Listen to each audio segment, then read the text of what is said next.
Hello guys, welcome to my YouTube channel Royal Malik Official. Myself Danish Malik. In this video will be discuss about foreign body. So let's start the video. क्या होता है foreign body in year? क्या होता है foreign body? क्या होता है कि कान में कोई भी ऑब्जेक्ट जैसे कि बटन्स हो गए, बी सीड्स हो गए, कोई में सीड्स हो गए, कुछ भी चला जाता है तो उसे हम फॉरेन बॉडी कहते हैं। इसको देखते हैं डेफिनेशन। इसकी डेफिनेशन क्या होती है कि foreign bodies may enter in the ear on unknowingly and unknowingly. क्या होता है कि ये अनजाने अनजाने से कान में कोई भी ऑब्जेक्ट चला जा सकता है। लेट्स देखते हैं कि फॉरेन बॉडीज एंटर करती है when adults try to clean the auditory canal और टू रिलीव ईचिंग टू और by children whose introduce the object. क्या होता है कि फॉरेन बॉडी एंटर करती है जब अडल्ट मतलब अडल्ट ट्राई टू क्लीन मतलब क्लीन करता है अपने ऑडिटरी कैनाल को या फिर उसको रिलीफ करने से ईचिंग, जिसको कान में ईचिंग हो उसको रिलीफ करने के लिए। और तो चाइल्ड हु इंट्रोड्यूस द मतलब ये बच्चों के कान में भी जा सकता है, कोई भी ऑब्जेक्ट जा सकता है। ठीक है, अब इसके हम देखते हैं types of foreign bodies and cause, जो कि सेम है। ठीक है, देखते हैं ये तो टाइप के होते हैं एनिमिनेट्स और इनएनिमिनेट्स। इनएनिमिनेट्स क्या होते हैं कि जो एनिमेट्स होते हैं वो दो प्रकार के होते हैं। वो लिविंग ऑब्जेक्ट होते हैं जैसे कि इंसेक्ट हो गए, फ्लाइज होंगी, मैगोट्स हो गए।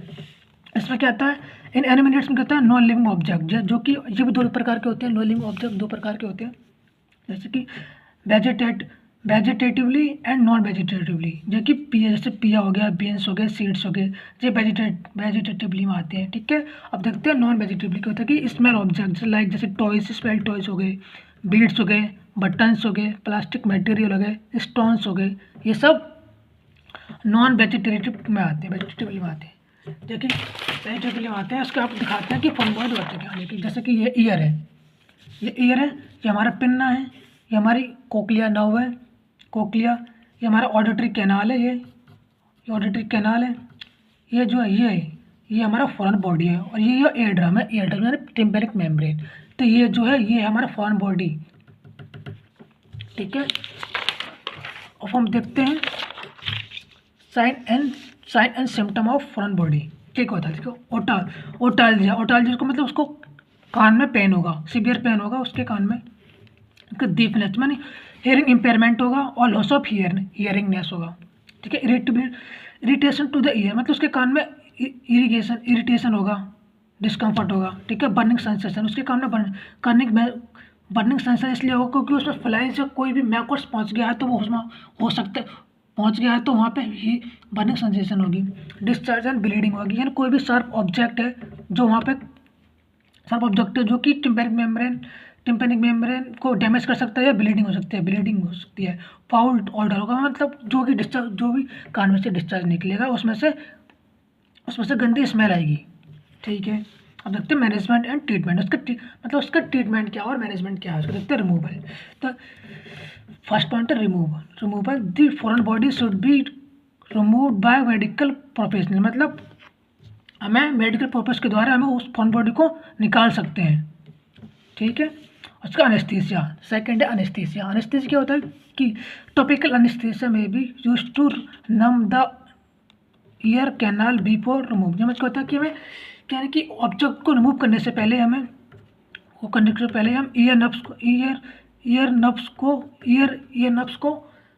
ईयर को नर्व कर देते हैं ताकि वो कर देते हैं अनेस्थीसिया टॉपिकल को यूज़ करके।